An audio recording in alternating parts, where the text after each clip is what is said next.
Today we're gonna be doing spark plugs, engine oil, valve adjustment. We will also be replacing the speedometer cable and clutch slave master cylinder. This right here is a 1.8 liter B18 motor. It has two carburetors on the side. These motors are actually gear driven, like a tractor motor. And yeah, I mean, they should be easy to work on, I believe. Everything is right here and you have plenty of room. I probably should take the spark plugs off and adjust the valve because it's gonna be easier to rotate the engine that way.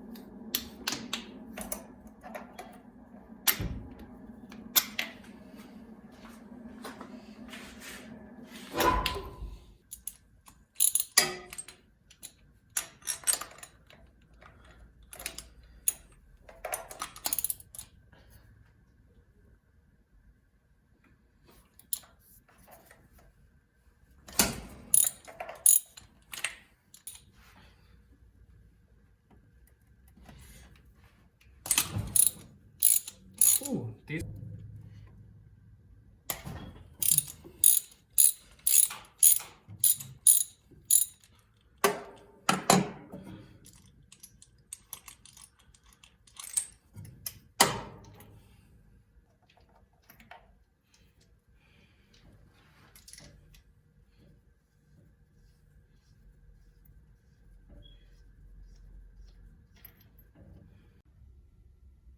Let's take the valve cover off because we want to adjust the valves.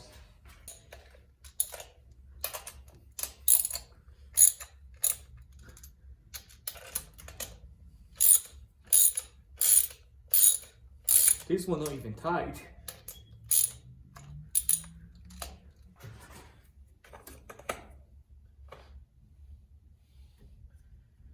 Okay, I'm just gonna set it aside. Do I have to remove this line? Told you if you're stupid like me. Hopefully you're not. Okay, I don't have to take these off. And the valve cover just should. Okay. Oh wow, that is filthy. So the most popular method people use on this motor is using the 9 method. What it means is you have to rotate the motor clockwise until the number 8 valve, which is right here if you count from the front of the engine. So 1, 2, 3, 4, 5, 6, 7, 8. So this valve should be fully depressed. After that, you can adjust the valve number 1. So 8 plus 1 add up to 9. When you want to adjust the valve number 2, you want to make sure the valve number 7 is fully depressed. So you can adjust the valve number 2 because 2 plus 7 is 9. You get the idea. So right now, the valve number 8 is depressed, which means fully opened. And you want to adjust the valve on number 1. On the valve you will be adjusting, you want to loosen in this nut right here. This is going to be a 12mm nut. After you loosen in this,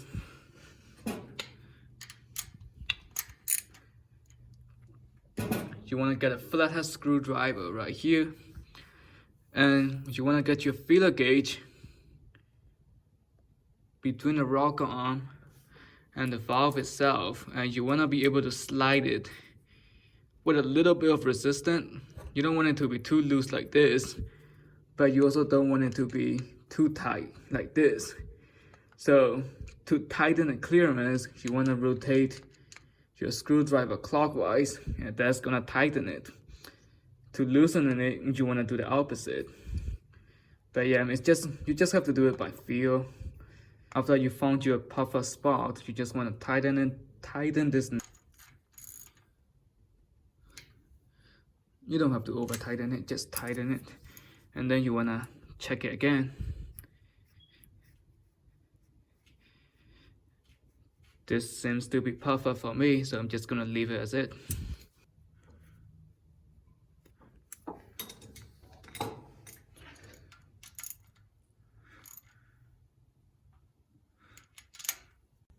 Now onto the last valve.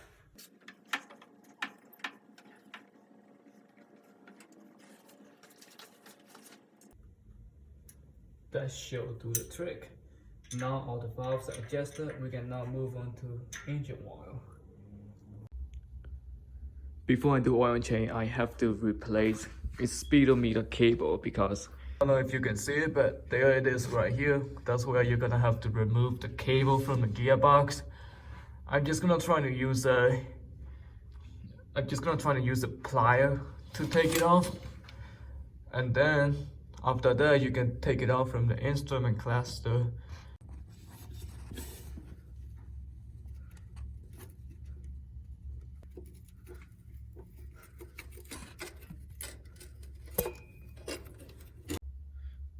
Now we're inside the car.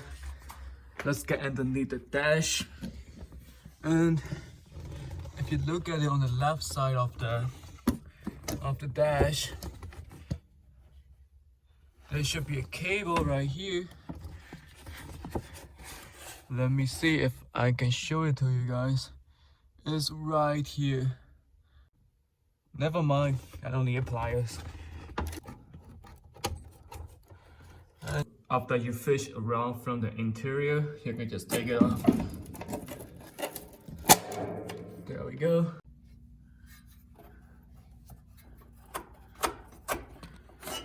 There.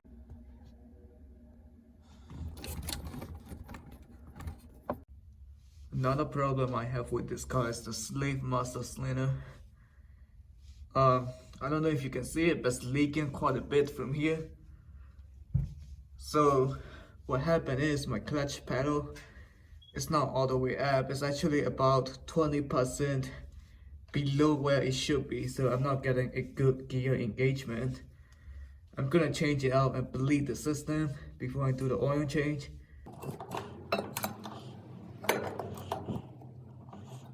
I actually use a 17mm wrench, not 17, 5/8. It was a standard size, that's why it was not really doing anything. I use a 12mm on the other side to hold it. Use a 5/8, just a regular boxing wrench to loosen it. I think it's gonna drip. Oh yeah, definitely gonna drip. Dripping right on the camera. Okay, I got an oil pan underneath it.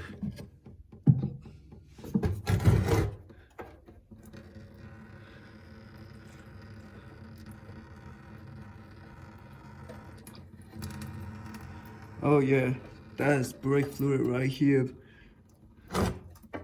Not really good for your skin or anything. There we go. Yeah, it's kind of disgusting. Not kind of, it's pretty disgusting, but hey, better to do this job than braking in a stoplight because you cannot get into a gear. Don't ask me how I know it. Take off those 2 1/2-inch bolts.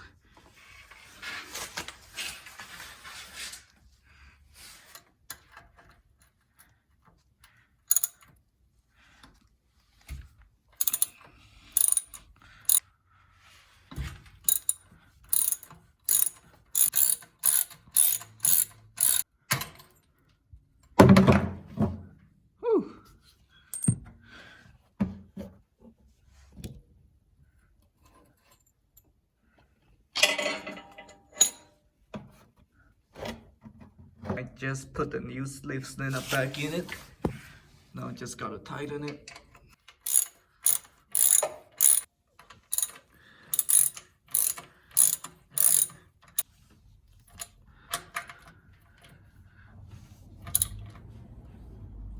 Now I'm gonna bleed the system. The way I'm gonna do is I'm gonna use the reverse bleeding method because it's gonna be easier, because you don't need another person to bleed the system. So what I'm gonna do is I'm gonna use one of these and I'm gonna hook this hose up to the bleeder valve on the slave cylinder, and I'm just gonna pump the brake fluid from there all the way up to the reservoir, and that should help me with a lot of air. That should be the easiest way to bleed these cars. I hook this up. I'm actually gonna prime it just a little bit, so.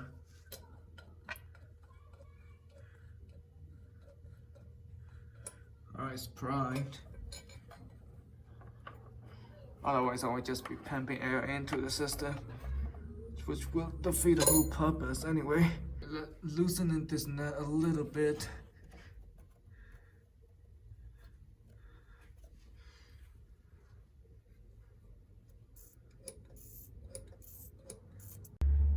It's now time to do the oil change. I don't know what side this is. I don't have it. I'm gonna use the adjustable wrench, which is not recommended, obviously, but you gotta do what you gotta do. Right. Oh wow, luckily it's not even tight. They probably used the adjustable wrench too, the previous owner. But hey.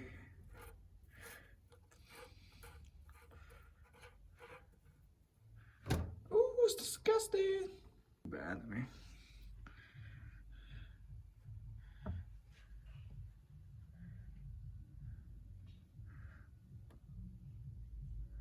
Just gonna let it dry for about 2 minutes, maybe 5 minutes. Now it's time to remove the oil filter, which is right underneath the carburetors and the manifolds.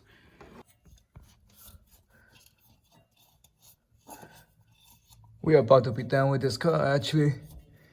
Just gotta refill it and change the spark plugs and boom.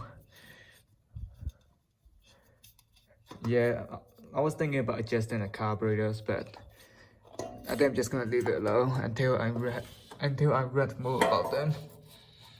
But yeah, here's the oil filter.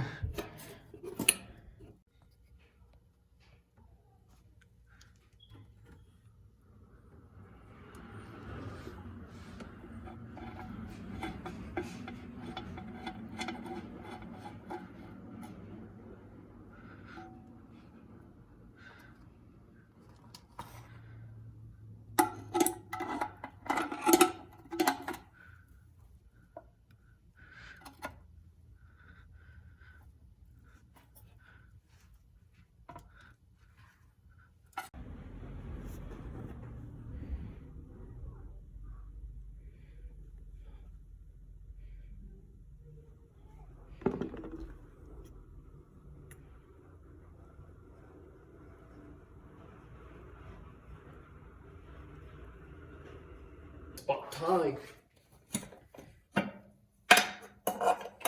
Yeah, don't mind the loose valve cover.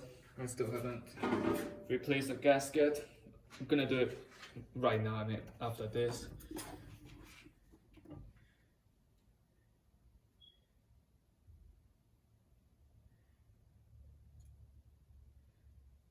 Oh, crap.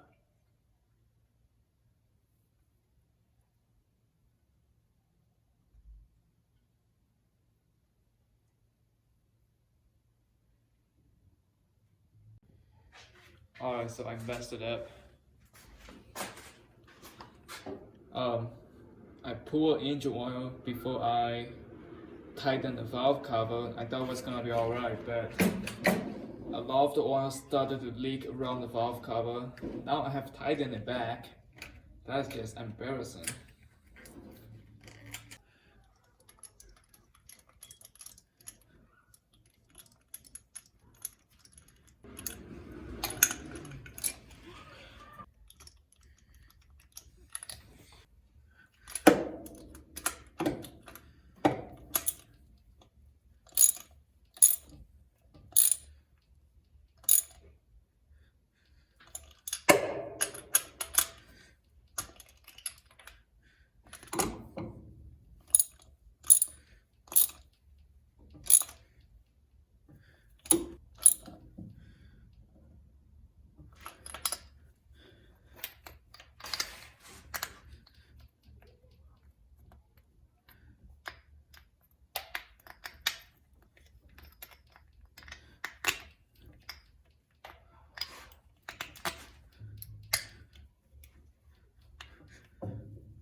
that should do the trick. I'm gonna go start the motor. I'm gonna run it for about 5 minutes. I'm gonna recheck the oil after that, and then that should be it.